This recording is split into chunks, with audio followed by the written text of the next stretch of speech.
О главном. В Якутске растет число нелегальных подключений к столичным электросетям. В связи с этим в городе проводятся рейды по выявлению подобных нарушений. С подробностями Павел Танин.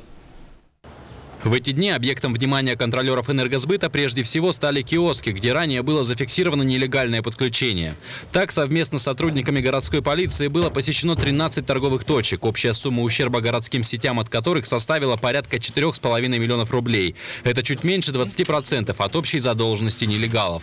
По городу Якутску с января по апрель 2014 года в Якутске выявлено 451 случаев несанкционированного подключения к электрическим сетям Якутэнерго на общую сумму 32 миллиона рублей. Из них до судебного порядка скомпенсировано 17 миллионов рублей. Заострение внимания на хозяевах ларьков во время рейдов в первую очередь связано с тем, что они не только не торопятся возмещать нанесенный ущерб электросетям, но и продолжают незаконно их использовать. Тем не менее, в число нарушителей, как правило, входят представители всех категорий граждан. За данное, как говорится, действие будут приняты меры административного характера, предусмотренные статьей 7.19 Кодекса об административных правонарушениях Российской Федерации.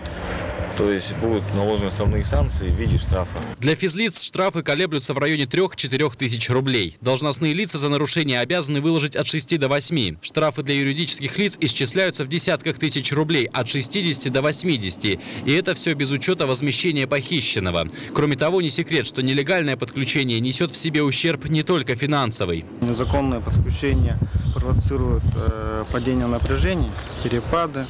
Это влияет на качество поставляемой электроэнергии, из-за чего страдают, конечно, все.